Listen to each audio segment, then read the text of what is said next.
네, 진화위 김광동 위원장님께 좀 여쭤보겠습니다. 지난번에 황인수 제1국장이 진화위 소재 건물의 CCTV를 열람하려던 목적 잘 아시는 것처럼 취재하러 온 기자가 자기를 어떻게 알아봤는지 누가 알려줬는지 보려고 했던 사건이 있었습니다. 자, 황인수 국장 누구 알아보는지 색출하는 이 업무가 진화위 조사 등 업무 추진과 상관이 있는 일입니까? 조금 더 상황을 봐야 되겠습니다만 본인의 의견은 근무 시간 중에 본인이 외출하는데 특정 언론에 본인을 지목하는 행위는 그 조사관 직원이 근무를 하지 않고 외적인 일을 했기 때문에 그것이 조사에 관련된 사항이다. 조사관의 그 직무 정도는 피해 범위에 망상 아닙니까? 지나가는 사람이 황인수 국장 어디 계십니까? 아, 저기 계시는데요. 아니, 업무 시간에 기자가 물어봤다고 대답을 했다. 이게 지금 업무 시간을 해태했다고 지금 말씀하시는 거예요? 지금 답변이 좀 제가 가급적 좀 침착하게 여쭤보려고 하는데 답변이 너무 황당해서, 아니 제가 지나가다가 오늘 같은 자리에서 아 여기 앞에 조은희 간사님 앉아 계십니다. 이러면 제가 지금 회의를 해태하고 조은희 간사의 위치를 폭로한 행위가 되나요? 상황이 좀 지나치세요. 아니 상황이 그런 위원장님, 상황이 아닌 지나치세요. 걸로 알고 있습니다. 아니 상황이 그런 상황이 아닌 거 상당한 시간 다음을 보시죠. 현관에 대기하면서 자, 그 다음을 보겠습니다. 자, 그렇게 돼서 지금 서무팀장이 이러한 식으로 해서 이걸 그 진화의 조사 등 업무 추진 과정이라고 해서 공문을 내보낸 행위 자체가 허위 공문서 작성죄가 성립하지 않겠습니까? 어떻게 보십니까? 허위 공문서 작성이라고 보지는 않습니다. 그거는 전결 그 팀장 5급 팀장 전결 그러니까 상황이었기 전결인데 때문에 진화의 조사 등 업무 추진 과정과 아무런 상관이 없는 일인데 전혀 문제가 없다고 보시는 거네요. 예. 아무런 상관이 야, 없다는 정말 것이 아니라 놀라운 대답입니다. 기자가 물어보는 질문에 답변을 한 직원이 뭔가 기밀을 누설한 걸로 색출을 하겠다라고 하는 태도를 가진 사람이 국장이고, 그런 국장이 건물의 CCTV를 들여다보는 행위를 하고 있는데 거기에 대한 위원장의 판단, 그럴 수도 있지. 이렇게 되시는 거면 정말 황당하네요. 그러면 이 문제에 대해서 수사 의뢰를 하실 생각도 당연히 없으시겠네요. 그 사안 가지고는 수사 의뢰해야 될 사항이라고 판단하고 그러면 있지는 유족들이 않습니다. 지난 8월에 그 진화에 찾아와서 이렇게 항의한 것에 대해서 고성을 들으니까 너무 힘들었어라고 해서 지금 이용남 상임위원이 문제 제기했던 건에 대해서는 고발 조치하셨죠? 이건 얘기가 되나요? 유족들이 너무 억울합니다라고 외치는 것에 깜짝 놀라서 이걸 지금 수사 의뢰를 하셨잖아요. 무단 침입이라고. 아니요. 유족들이 진화의 건물에 들어온 것을 무단 침입이라고 경찰에 수사 의뢰하셨죠. 1박 2일간 점거 농성을 하셨습니다. 그러니까 그 정도 하면 그래서 세 번에 걸쳐서 퇴거 요청을 했는데 나가지 않았기 때문에 그 정도면 불가피하게 수사 요청을 한 건 된다라고 생각하신다는 거죠. 1박 2일에 걸쳐서 우리 정부 기관을 점거했기 때문에 수사 의뢰가 불가피했던 것입니다. 아니, 그 유족들의 부분은. 항의를 그렇게도 못 받아주시겠다는 말씀을 직접 드리니까 좀 당황스럽네요. 여러 차례 자. 유족들하고 협의를 했었습니다.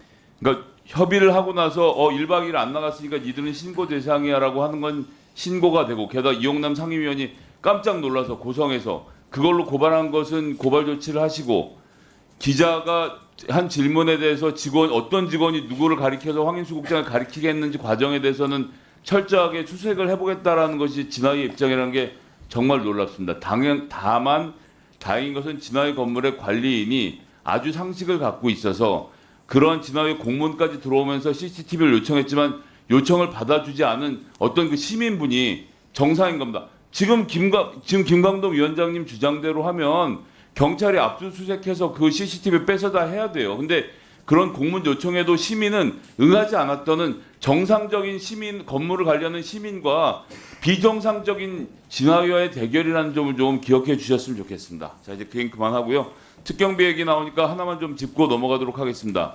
저희 민주당이 문제를 삼는 것은 증빙도 없이 마구잡이 집행하는 특활비와 특경비 부분에 대해서 이 예산 과정에서 따져보겠다고 하는 것이지, 경찰청의 특경비를 얼마 깎겠다 이렇게 해서 추진하지 않는다는 것은 경찰청장님도 잘 알고 계실 텐데, 조금 전에 말씀 들어보니까 특경비가 특정 직급 이하에게 15만 원씩 주는 경비다 이렇게 말씀하셨잖아요. 이 월급인가요? 월급 아닙니다. 월급 아닌데 경비를 왜 주시나요? 그 치안 활동비입니다. 그러니까 그 월급적 성격을 띄었다고 지금 답변을 하신 거잖아요. 처음에 좀 깜짝 놀랐는데. 그러니까 인건비적 성격을 띈다는 게 아니라 매월 일정액으로 월정 지급되기 때문에 그렇게 말씀드린 겁니다. 경찰청에 제가 그걸 드리지 말라는 게 아니라 그렇게 고생하는 직원들이 있으면 당연히 그것은 임금을 인상하는 방식으로 해결을 해야죠. 경찰청장이 지금 하는 방식은 물론 청장님의 일방적인 책임을 묻는 것은 아닙니다만 그렇게 대기업들이 본봉을 낮추고 경비를 늘려주는 방식으로 야근 수당 등을 까뜨려 들다가 통상임금으로 철퇴를 맞았습니다. 그래서 이게 말씀 지금 잘하셨는데 공개적으로 거의 월급에 준하는 성격이라는 점 말씀하셨는데 이 기회에 정말 고생하시는 경찰 우리 공무원들의 임금을 제대로 올리고 거기에 따른 야근 수당을 제대로 챙겨드리고 이런 식으로 그냥 유야무야 경비로 넘어가는 일 이건 좀 정리를 좀 해주셨으면 좋겠습니다. 이게 그 최근에 생긴 것도 아니고 한 1990년부터 지급되는 겁니다. 네, 그런데 예, 이게 이제 그 다른 공무원과의 형평성이라든지 여러 측면을 아마 고려해서 결정한 걸로 알고 있습니다. 통상임금법을 알고 네. 계시잖아요. 예. 하나만 더 아까 제가 마무리 부탁드릴게요. 네. 거짓말하신 부분을 짚고 넘어가야 되겠는데 저희 고양시 갑 지역이 그날 시위의 맨 후미에 있었습니다. 그런데 뒤쪽으로 나가려고 하니까 뒤쪽으로 경찰이 막고 있었어요. 그걸 안 막았다고 하시면 안 됩니다. 저희 얘기는 뒤쪽을 터놓으면 사람들이 뒤로 가서 줄줄 앉을 거 아니에요. 근데 그 뒷공간을 경찰이 방패를 둘러싸고 막으니까 인도에 있는 사람들이 내려오지 못하고 하는 과정 그렇게 막았다는 말씀드리는데 그건 인정하시겠죠? 그건 제가 현장 상황을 제가 그 현장 상황을 제가 현장에서 그 지휘한 게 아니기 때문에 현장 상황을 한번 봐야 되겠습니다. 근데 이제 그러니까 경찰이 안 막았다고 이제 와서는 아니, 전체적인 상황을 말씀드린 거고 지금 의원님께서 말씀하시는 거는 개별적이고 구체적인 어떤 장소에서 문제를 말씀하시는 거죠. 마무리 부탁드리겠습니다. 한마디만 더 제가 시간 얼마 지키려고 하는데 후미를 막아서 못 들어오게 경찰이 했다는 얘기를 하는 건데 후미를 막은 것은 일반적 특수한 상황이 아니라 대열을 내부로 가뒀다는 얘기예요. 그걸 인정하시라는 얘기입니다. 네, 마무리 짓겠습니다. 김성현 의원님 수고하셨습니다. 자, 그러면 지금부터 잠시만 주목해 주시기 바랍니다. 제가 구독자분들을 위해서 선물 하나를 준비했는데요. 제가 항상 여러분들께 드리는 말씀이 있습니다. 뉴스만 평소에 잘 챙겨보셔도 돈이 되고 돈을 벌 수 있다라고 말씀을 드렸는데요. 여러분들은 여기 보시는 삼성전자 뉴스를 보고 어떤 생각이 드세요? 아니면 정치인들의 뉴스, 날씨 뉴스를 보고는 어떤 생각이 드시나요? 그냥 뉴스만 보고 끝내는지 아니면 이 뉴스를 어떻게 이용할 수 있는지 이 부분을 고민하고 계시는지를 되물어보고 싶습니다. 그 이유가 뭐냐 하면 제가 지난번에 여러분들께 뭐라고 말씀을 드렸었죠? 지금은 반도체 섹터를 눈여겨보셔야 한다고 말씀드렸습니다. 그리고 나서 이런 썸네일들 뉴스를 통해서 많이 보셨을 겁니다. 반도체 내용이 이슈가 됐을 때 부자들은 어떻게 생각한다? 반도체 관련주들은 뭐가 있는지, 어떤 종목이 가장 좋은지, 어디에 투자해야 돈이 몰리는지 자연스럽게 생각한다고 제가 말씀을 드렸죠. 그 이유가 뭐냐 하면 부자들이 봤을 때는 이슈가 곧 돈으로 이어지고 그 이슈가 나에게 돈을 벌어준다는 경험적 확신이 있기 때문에 부자들은 항상 이런 사회적 이슈를 관심있게 챙겨본다고 제가 말씀을 드렸습니다. 이번에도 마찬가지인데요. 제가 지난번에 시청자분들과 함께하는 주식으로 수익 내기 이벤트를 진행했었죠. 당연히 100% 무료로 진행을 했었고요. 여기 보시면 아시겠지만 제가 지난번에도 구독이라고 보내주신 모든 시청자분들께 반도체 관련주 중에 가장 크게 급등할 딱 한 종목, 많은 종목도 아니라 한미반도체 한 종목을 여러분들께 추천드렸어요. 그러면서 여기 나와 있는 대로 정확히 얼마에 매수해야 하는지 그리고 수익률이 어느 정도 나왔을 때 팔아야 하는지를 이런 부분들까지 여러분들에게 정확히 알려드렸었는데 지금 실제로 어떻게 되었다? 오른쪽을 보시면 아시겠지만 제가 지난번 문자 발송으로 이 한미 반도체를 소개해드리고 나서 실제로 이렇게 5배 이상 어마무시한 상승이 나왔습니다. 100만 원만 투자를 했어도 무려 500만 원이 넘는 수익금이 생긴 거죠. 그래서 당시에도 굉장히 많은 분들이 제가 드린 이 한미 반도체로 수익을 내실 수가 있으셨을 텐데요. 다시 한번 축하드린다고 말씀을 드리겠고 이번에도 마찬가지입니다. 앞으로도 2024년, 2025년 계속해서 기대해볼 섹터는 AI입니다. 그 중에서도 AI 반도체는 그 누구도 부정할 수 없는 미래성장 산업입니다.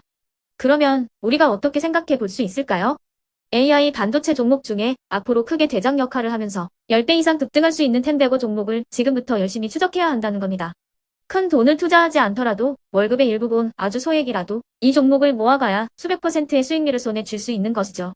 지금 여러분이 보고 계시는 이 유튜브 또한 AI 반도체와 아주 밀접한 연관이 있고 반도체야말로 대한민국의 핵심 산업으로 앞으로 더더욱 시장은 성장할 수밖에 없습니다. 그렇기 때문에 제가 이번에도 뭘 보내드리고 있냐면 지난번과 똑같이 구독이라는 문자를 보내주시면 제가 AI 반도체 관련주 중에 앞으로 대장주 역할을 하면서 주가가 가장 크게 급등할 한 종목을 여러분들께 문자 발송으로 종목명과 사고 파는 시점을 모두 알려드릴 건데요. 그 문자를 받고 여러분들이 주식으로 돈 버는 연습을 한번 해보셨으면 좋겠고요. 혹시라도 나는 주식을 하지 않는다 하시는 분들은 주변에 주식하시는 지인분들에게 말씀을 해주셔도 되고요.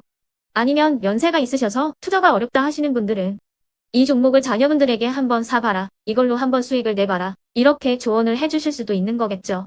그래서 지금 이 영상을 보시는 시청자분들 중에 나도 이번 종목이 좀 궁금하다 하시는 분들은요. 누구나 상관없이 그리고 어느 시간대나 상관없이 부담 없이 010-2514-5930번으로 구독이라는 문자 보내주시면 제가 이번에도 똑같이 무료 추천 급등주 문자를 보내드리겠습니다.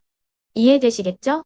제 번호 010-2514-5930번으로 구독이라는 문자 보내주시면 여러분들이 직접 이슈를 통해서 돈 버는 연습을 해보실 수가 있는 거고 제가 돈을 받는 것도 아니고 투자를 대신해 드리는 것도 아니기 때문에 부담 없이 신청해 주시면 되는 겁니다. 그리고 수익이 나면 저는 다른 것은 하나도 바라지 않습니다. 제 채널에 구독, 좋아요 한 번씩만 눌러주시라 이렇게 다시 한번 말씀을 드리겠습니다.